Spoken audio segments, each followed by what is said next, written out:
Mambo vipi? Karibu kwenye kipindi chetu cha Key Campus ambacho tutakuwa tunakuletea mambo tofauti tofauti kutoka kule main campus. Hapa tunazungumzia masuala mazima ya chuo. Tutazungumza na wanafunzi tofauti tofauti wa vyuo tofauti tofauti, tukijua mambo gani yanaendelea huko shuleni, bila kusahau masuala mazima ya ajira, masuala mazima ya elimu, changamoto wanazokutana nazo, mambo ya fedha na afya ya akili. Pale main campus kitu gani kinaendelea. Tutapiga nao story 2-3 tukijifunza na kujua mambo mengi, jinsi gani ya kuweza kuwasaidia na changamoto ambazo wanapitia, jinsi gani ya kuzitatua. Utakuwa na mimi Nanalim ambaye nitakuwa nawe mwanzo mpaka mwisho wa kipindi hiki, lakini sitakuwa peke yangu, nitakuwa na mwanafunzi ambaye nitapiga naye story. Atatuambia ni nani, ametokea wapi, amesomea nini, ni mwaka wangapi, alafu tutaanza kujua mambo ambayo yanaendelea kwenye campus yao. Hakikisha unaenda pale kwenye Instagram ya kwetu, kaandike Creative Unique Connect, alafu utatupata kwa uzuri sana pale. Kuna mambo mengi mazuri ambayo tutajifunza na ni masuala mazima kuhusiana na chuo. Tutajua mambo gani ambao watu wanapitia kwa chuoni, changamoto na jinsi ya kuweza kuwasaidia. Siko peke yangu, niko na dada mrembo kabisa hapa. Mambo vipi? Poa. Uko poa? Mbona kiunyonge sana? Niko poa. Namna hiyo. Hebu tuambie unaitwa nani, umetokea chuo gani, unasoma mwaka wangapi na unasomea kitu gani? Okay. Naitwa Sara Mpanda. Ni mwanafunzi wa Chuo Kikuu Ardhi. Niko mwaka wa 4, mwaka wangu wa mwisho. Lakini pia nasoma Bachelor of Science in Environmental Laboratory Science and Technology. Bwana wewe, nimefikiwa leo. Niko na mambo sio ya laboratory science nini. Tutajifunza mambo mengi sana, ila pamoja na hayo yote, hongera sana. Nashukuru. Naona ni mwaka wako wa mwisho, umeuzungumza kwa kusisitiza. Kwa kweli haikuwa rahisi kufika mwaka wa 4. Haikuwa rahisi. Maisha ya chuo yalikuwaje? Maisha ya campus pale yalikuwaje kwa miaka hii ambayo umeweza kukua pale mpaka sasa hivi? Okay. Maisha ya chuo kwa kweli, so far kila chuo tunasema kinakuwa kina utaratibu wake, na kinakuwa pia kina modality yake ya kuendesha mambo. Kwa hiyo basically kwa hapa Tanzania nadhani ukitaja Ardhi University, kila mtu anakuwa na ile notion kwamba okay, pale kuna mambo magumu, kuna mambo fulani hivi.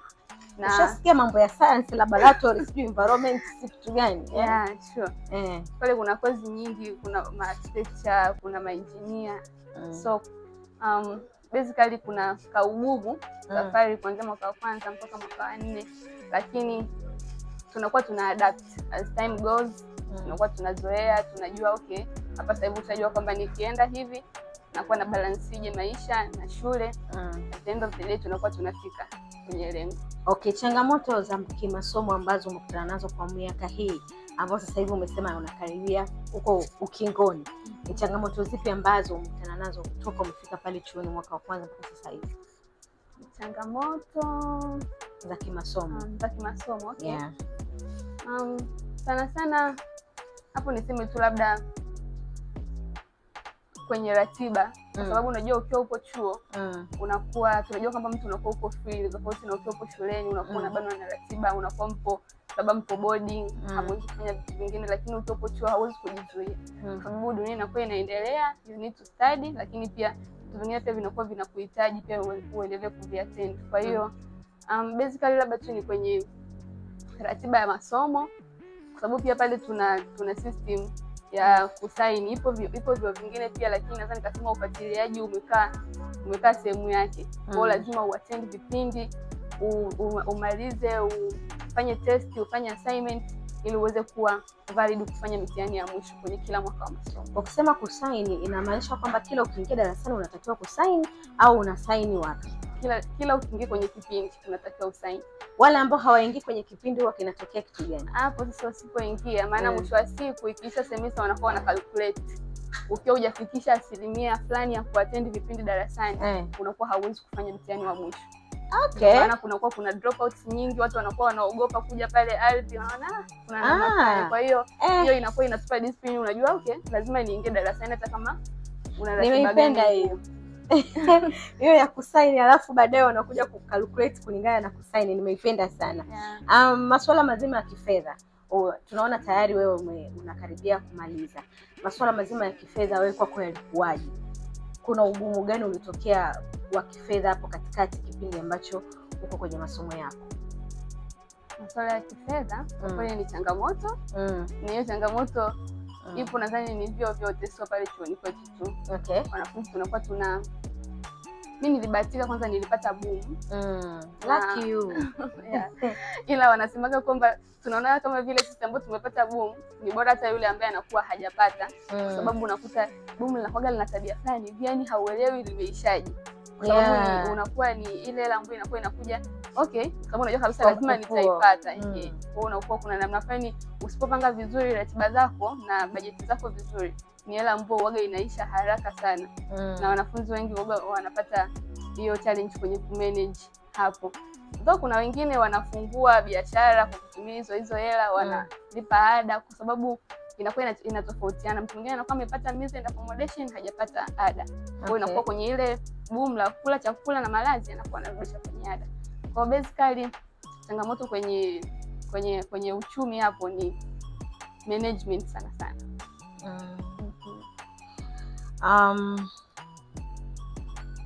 Umesema kwamba watu ambao wanapata boom wanaonekana ni bora na wale ambao hawajapata boom. Hii ni kwa upande ule wa kuja kufanya malipo baadaye, au kwa sababu tunajua kwamba hiyo hela boom ni kama tumekuazima, unatakiwa uirudishe? Okay. Kwa kweli boom linasaidia, kwanza tunajua mazingira yetu wengi tumetoka kwenye shule za kawaida, tunaishi familia ambazo ni za kawaida, kwa hiyo so far linatusaidia sana na linapush wanafunzi, na ndio maana kuna wengine ambao wanashindwa kuendelea huku juu, wanakuwa kwa sababu wamekosa ile support au wanakuwa wamekosa boom. Na nipende kumpongeza hata Mheshimiwa Rais alipoingia, aliongeza, tulikuwa tunapata 500,000 na point fulani, ila sasa tunapata 600,000 kila baada ya miezi miwili.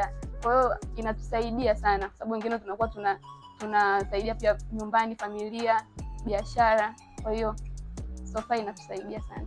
Mheshimiwa Rais, pongezi zifike kwako kwa niaba ya wanafunzi. Swala zima la boom, ukiongeza hata shilingi 50,000 tu kwa wanafunzi ni kubwa sana, kubwa sana. Unaizungumziaje afya ya akili? Ukisikia mtu anazungumzia changamoto ya afya ya akili, kwa upande wako unaizungumziaje? Okay, kwanza kuna mindset, kuna kasintofahamu kidogo, watu wanachanganya. Yes, afya ya akili. Mtu akiambiwa afya ya akili direct anakuwa anahisi ndio ugonjwa. Kwamba wewe una afya ya akili, mtu anakuwa anahisi jinsi na afya ya akili. Kama vile anaona ana afya ya akili kwa hiyo ndio yuko safe. Lakini afya ya akili inakuwa inamaanisha akili yako iko free from hizo stress, tunasema from hizo trauma and vitu kama hivyo. Kwa basically afya akili naanza nikaiongelea kwa sisi wanafunzi sana sana. Kwa utafiti unasema kwamba katika watu 8 kama sijakosea, mtu mmoja anakuwa tayari ana shida ya afya ya akili, anakuwa hana afya ya akili kutokana na maisha ambayo tunakuwa tunaishi. Tuna changamoto nyingi.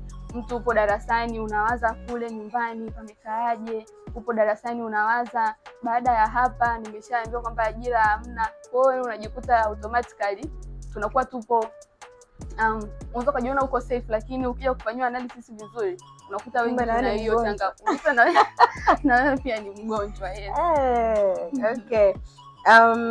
Uongozi wa wanafunzi umekuwa pale main campus kwa muda mrefu. Uongozi kwa upande wako unauzungumziaje? Ushakutamani kuwa kiongozi? Nishawahi kutamani. Ushakuwa kiongozi? Na ni kiongozi. Nishakuwa kiongozi na ni kiongozi pia. Nice. Hongera sana. Bora tuna kiongozi bana. Hebu tuambie uongozi kwa ujumla pale shuleni ukoje? Pale chuoni ukoje? Kwa sababu tunaona tayari unaongoza watu, kila mtu amekuja na akili yake, kila mtu yuko free, kila mtu ametoka alikotoka. Kwa sababu kila mtu ana malezi yake. Ni watu wazima ambao unatakiwa uwaongoze. Wewe umepata changamoto gani kama kiongozi pale chuoni? Na ilikuwaje mpaka ukatamani kuwa kiongozi? Okay. Asante kwa swali nzuri. Kwanza naweza nikasema mimi kwa asilimia kubwa maisha yangu yamekuwa yakivutwa kwenye sehemu za uongozi sana sana. From huko nikitrace kuanzia huko nyuma mpaka hapa sasa hivi. Nilipoingia first year nilikuwa class representative. Okay. Ile kukumbusha mwalimu ni muda kipindi chako. Kwa hiyo you can see wanakuwa usimwambie bwana mwalimu kama ni kipindi chake, mwache. Kwa kuna ile tayari unakuwa kuna some kind of hizo activities. Kwa hiyo nilikuwa Siara kwa miaka 2, mwaka wa 3 mwaka jana niligombania nafasi ya makamu wa rais ni serikali ya wanafunzi, na currently mimi ndo makamu wa rais pale. Wow. Yes. Kwa hiyo experience ninayo, lakini sasa nikasema labda tunakuwa tuna perspective tunatofautiana sana. Watu wengi wanahisi labda uongozi ni kuwa na title au kupata nafasi ya kuonekana au kupata nafasi ya kuwa pale juu. Of course kuna kasehemu fulani hivi, yaani ukishakuwa kiongozi lazima tu utajulikana, kwa sababu lazima sasa wewe unawasaidia watu, na utamsaidiaje mtu ambaye unakuwa hakujui. Lakini tusiwe na hizo mindset kwamba tukienda kuwa kiongozi unaenda kwa ajili ya kuwa superstar au kuwa na namna fulani, kwa sababu uongozi unakuja na a lot of mambo mengi. Kuna kuchukiwa, kuna kufanya kazi zaidi, muda wako unakuwa uko balance, yani unakuwa lazima uwepo kwenye mambo yako binafsi, lakini pia kwenye mambo ya uongozi uweze kuperform vizuri. Kwa hiyo naweza nikasema uongozi ni mzuri kama utakuwa una passion na unakuwa unafanya kutoka moyoni, ila ukiwa umeingizwa kwamba twende tu, inakuwa ni changamoto ku maintain na kutoa result nzuri kwenye nafasi yako. Uongozi ni wito. Ni wito kwa kweli. Okay. Kuongoza vijana wa kiume. Tunaona nikikuangalia tu kwa haraka kwanza unaonekana ni mpole, very calm. Afu ni bado unaonekana kama mdogo. Hata uonekane kama uko mwaka wa mwisho chuo. Okay. Kwa upande wako umeichukua, kwa sababu tunaona tayari chuo ni sehemu ambayo tunakutana na watu wengine wametuzidi umri, wametuzidi kifedha, wengine wametuzidi kila kitu. Kwa haukuogopa, kukofia kugombea hiyo nafasi uliokuwa unataka kugombea, ukiona kwamba umegombea makamu ni nafasi kubwa, yani ku jump from there to here, ni nini ambacho kilikusukuma kuona kwamba you can do it? Okay. Kwa hiyo ya kuonekana mdogo na waga naipata sana. Na sijui kwa nini inakuwaga inaonekana kwamba ukiwa kiongozi lazima uwe na mwili fulani au mtu fulani hivi. Of course, kwa sababu uongozi sio kutokana na muonekano. Uongozi ni kile kitu ambacho kinakuwa kipo ndani yako, na ndio maana kuna watu wengine wana muonekano wa kiongozi, lakini ukija kufuatilia ndani anakuwa hafanyi vile namna ambavyo kiongozi anaweza kuwa afanye. So far mimi kilicho ni influence na nikapata nguvu ya kwenda kwenye hiyo position, kwa sababu nilikuwa najua naweza na ninataka kwenda kufanya some changes kwenye ambapo nilikuwa naona kuna changamoto, na nikaona kwamba niko vizuri kwenda kushughulikia baadhi ya vitu, lakini pia niweze kupractice, kwa sababu baada ya hapa kama unakuwa una target nafasi nyingine za uongozi lazima tukuone au tuone una manage vipi kwenye situation kama hii, si ndio? Kwa hapa tutegemee kukuona unagombea au uko next. Yes, kwa kweli, kwa sababu uongozi upo ndani na tuna mission, tuna vision ambayo tunataka tufanye kwa ajili ya nchi yetu, kwa ajili ya jamii. Watoto wa kike tumekuwa tupo sasa hivi sawa, tunaonekana kama tunaenda mbele sana. Hadi sasa hivi imekuja hiyo usimwache mtoto wa kiume nyuma, kwa sababu tumeonekana kama sisi tumeshaenda mbele sana tunawaacha nyuma. Lakini so far bado yani bado tunaonekana tunajitahidi kupush, lakini bado hatujafikia lile lengo. Sema tu tunajitahidi kuweka zile shamra nini, lakini still tunahitaji pia kujisimamisha vizuri zaidi na kuweza kuaminika kwenye jamii katika nafasi za uongozi, kwa sababu uongozi sio kuhusiana na jinsia yako. Uongozi ni kuhusiana na ile passion yako na unachodeliver kwenye jamii yako. Okay. Kuna watu ambao wana karma ya kuwa viongozi lakini hawasubutu kuwa viongozi. Uthubutu uliutoa wapi? Kwa sababu tumeona watu wengi wana uwezo wa kuwa viongozi, lakini hawawi viongozi, wanaogopa. Okay. Hapo naweza nikasema labda perception. Watu wengi wanakuwa zile perception kwamba ukiwa kiongozi watu watakuchukia. Of which hiyo ni kweli, kwa sababu hauwezi, ukishakuwa kiongozi kuna vitu ambavyo inabidi uvisimamie, na hauwezi ukamridhisha kila mtu. Kila mtu anakuwa na matamanio yake, na at the end of the day ukifanya ili uweze kumfurahisha mtu unakuwa unafanya kwa kukosea. Kwa watu wengi wanakuwa na ile na hataki kuchukiwa au naogopa kwamba je, nisipotimiza lengo ambalo nimekuwa nimewaahidi hawa watu inakuwaje? Kwa hiyo changamoto ni kwenye perception, watu wanavyochukulia. Lakini pia kwa mfano nikiongelea kwa especially kwa upande wa wadada, inakuwa ni changamoto kwa sababu nakumbuka hata mimi kipindi nimetoka kwenye usiara, haijawahi kutokea pale chuo mtu ametoka siara akaenda kwa makamu wa rais. At least mtu alikuwa mbunge, alikuwa waziri, alikuwa naibu waziri, tunamuona okay, alikuwa tayari anaingia bungeni. Kwa mimi nimekuja kuingia, sijawahi kuingia hata bungeni, naenda kupresent pale manifesto, sio hata bunge waga linakaaje. Kwa hiyo it needs a lot of courage sana. Inabidi wewe umejidetermine mwenyewe, umeona kweli una fit kwenye hiyo position, lakini pia upate ile nguvu ya kuamini kwamba kile kitu ambacho unakiendea ni kweli unakitaka na wala sio kwa ajili tu ya influence za nje. Ajira kwa wanafunzi, kwa upande wako wewe unaionaje hii?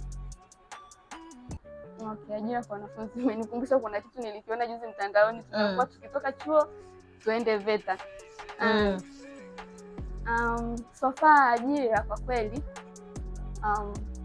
mimi ni yule mtu ambaye naamini kwamba nisitegemee kwenye ajira. Yaani sitegemei kuajiriwa. Japokuwa kuajiriwa ni kitu kizuri kwa sababu hata ukifuatilia kwenye hizi sessions za entrepreneurship, sessions za ku manage hela, one of the source of ambapo mtu anaweza kaingiza hela ni kwa kuajiriwa. Kwa umeajiriwa sehemu unapokea mshahara and all that. Lakini sasa ukweli ni kwamba nafasi za ajira ni chache, na hatuwezi tukakataa hicho kitu. Na tuna graduate, tuko wengi sana, ni vingi sana hapa nchini. Na tuna graduate kila mwaka. Sasa kumpa position kila mtu ambaye anakuwa amegraduate kwenye hiyo course ni ngumu. Honestly haiwezi ikawa, hatuwezi tukasema kwamba tunategemea ajira. Kwa hiyo kikubwa ni tujue namna ya kujisimamia na kufanya biashara. Kwa sababu kwenye upande wa biashara, trust me, hata kama mtu maduka yako mengi ya nguo, lakini mtu akiwa anauza, ukisema na mimi sasa hivi naanza kuuza nguo, utakuwa tu una soko lako. Yaani kuna namna tunaweza kuwa unaingiza kipato compared tukiwa unasubiria kwamba okay, ngoja nisubiri mpaka nije kuajiriwa. Hauamini kwenye ajira, unaamini kwenye ujasiriamali. Yes, sana. Okay. Unajiengage vipi kwenye jamii? Okay. Kwa sasa kupitia nafasi ya uongozi ambayo nimeipata, lakini hata kabla ya hapo napenda sana mambo ya kijamii na kujihusisha na jamii yangu, kwa sababu pia ukishakuwa kiongozi automatically lazima uwe umeweza kuingia ndani ya jamii yako kwa jumla. So far ni mwanaharakati wa mambo ya wanawake na mambo pia ya mazingira kwa jumla. Tunasaidia tuna mabadiliko ya tabia nchi, which is the burning issue ambayo inaendelea worldwide.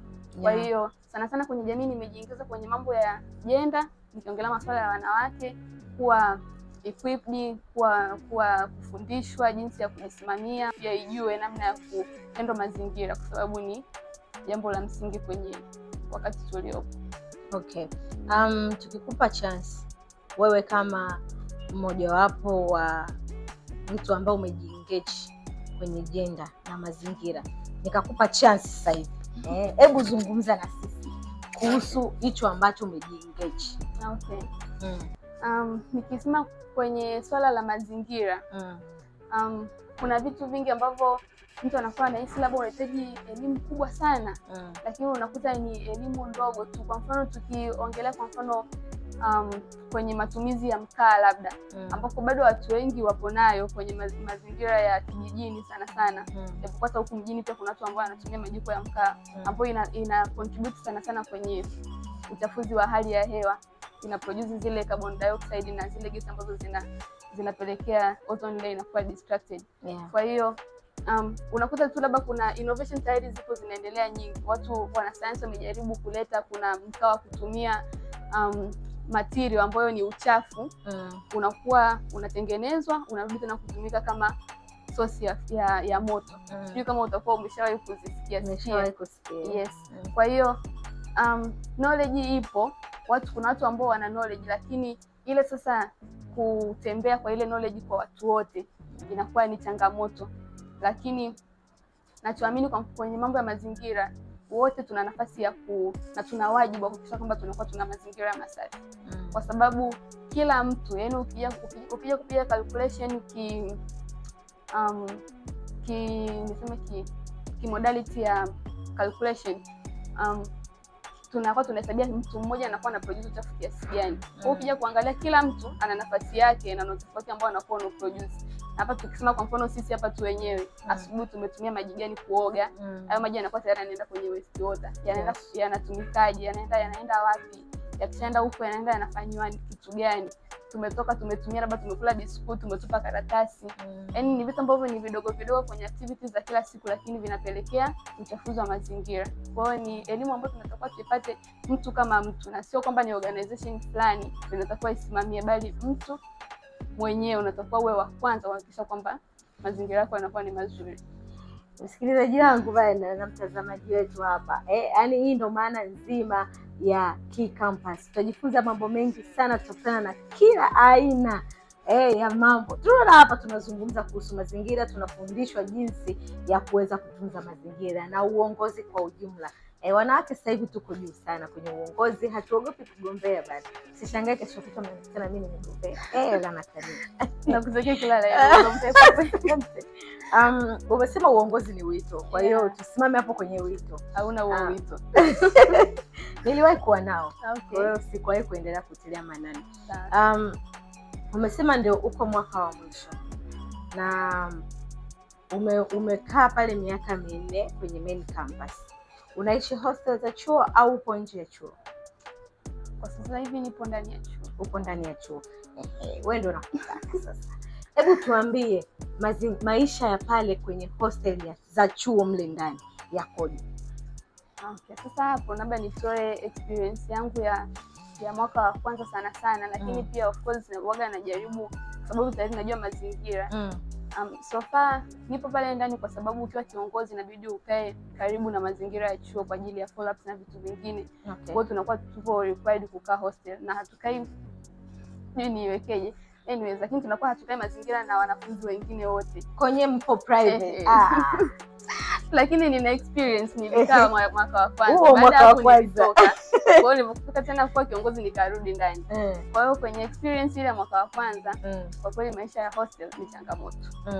Changamoto sana kwa mtu ambaye kwa mfano kama mimi ambaye napenda niwe na muda wangu binafsi, niweze kudadavua vitu vyangu mwenyewe, nipate muda wa kureflect vitu vyangu. Kwa unakuwa hamna muda ambao unaweza ukakaa ukasema nakaa room natulia niweze kufanya vitu vyangu mwenyewe. Yaani hamna ule uhuru, hauna ile privacy kabisa. Kwa sababu lazima na mwingine atakuwepo, kuna marafiki watakuja, and so far tuko wanafunzi nakuwa wengine wanakaa mbali na chuo. Kwa hiyo inabidi ule muda bahana kipindi anakuja room wanakaa pale. Wafuti huwezi ukakataa, tunakuwa tunasaidiana kwa namna hiyo. Kwa hiyo uhuru unakuwa ni mdogo, lakini pia kuadapt na kila mtu. Tuko tofauti, kila mtu ana tabia zake, kila mmoja ametoka, mwingine yeye kwao ni matajiri, yeye akija hostel hawezi akasafisha. Utajikuta wewe ambaye ndo unapenda usafi, wewe ambaye ndo unapenda ushazoea, wewe ndo unadeki, wewe ndo unafanyaje, lakini wengine sio mambo yao. Kwa hiyo of course kuishi hostel ni changamoto. Okay. Yes. Kwa mazingira mazima ya kukaa campus ni magumu. Ndio maana wanafunzi wengi wanapenda kupangisha sana. Okay, asante sana mtazamaji wetu ambao ulikuwa pamoja nasi kuanzia tulipoanza kipindi chetu cha Key Campus. Leo sina la zaidi, tumeongea mengi lakini tutaendelea kujifunza mengi zaidi. Kama nilipokuambia hapo awali, tutakuwa na wanafunzi tofauti kutoka vyuo tofauti tukijifunza mambo mengi mazuri zaidi. Leo tulikuwa na mwanadada mwanaharakati. Huyu kesho kutu tutamuona bungeni, tutamuona amekuwa naibu waziri au nani. Hii ni confidence na nguvu ambayo tunatamani kuiona kwa wanafunzi wengi zaidi. Unaweza kujitambulisha wewe ni nani, unapatikanaje kwenye mitandao ya kijamii? Na kama umesema wewe upo sana kwenye mambo ya ujasiriamali, labda kuna ujasiriamali wowote unaweza ukatuambia pia. Nashukuru sana. Kama nilivyojitambulisha ni Sarah Julius Mpanda, ni mwanafunzi wa Chuo Kikuu Ardhi, lakini pia kwenye swala la ujasiriamali ninafanya saluni, nakuwa ninasuka muda wangu, japokuwa sasa hivi najitahidi kubalance muda na masomo na uongozi. Kwa hiyo nina saluni inaitwa Ivy's Hair Haven, ni search Instagram. Lakini pia mimi binafsi natumia Miss Sarah Mpanda katika IG account yangu. LinkedIn pia ni Sarah Mpanda. The same ways to Facebook na X pia. Lakini currently kwenye uongozi wangu tumeandaa event kwa ajili ya wadada au wasichana kwa ajili ya kuwa equip na kuwa acknowledge vile vitu ambavyo wanafanya, ambayo itafanyika tarehe 4 mwezi wa 4. Inaitwa Aro Ladies Gala and Awards. Na theme yake ni tunasema Her Legacy Celebrating Excellence, tukiamini kwamba kuna vitu ambavyo tayari tunavifanya vizuri kama watoto wa kike, kwa hiyo tuna acknowledge, lakini pia tutapata skills kama kama entrepreneurship, kama leadership, ethics na pamoja na career guidance. Kwa hiyo niwakaribisha sana, lakini pia karibuni Chuo Kikuu Ardhi ambacho ni chuo bora, kimeingia katika top 10 katika vyuo vya bara la Afrika. Ambao mnamaliza form 6, mnamaliza diploma, karibuni sana, tunawakaribisha Chuo Kikuu Ardhi. Tunasema weledi na ustawi, karibuni sana. Karibu na wewe Creative College. Kuna mambo mengi, tunakutana na wanafunzi wengi sana, tumejifunza vitu vingi sana leo. Tumekuwa na mwanadada ambaye ni mwanaharakati.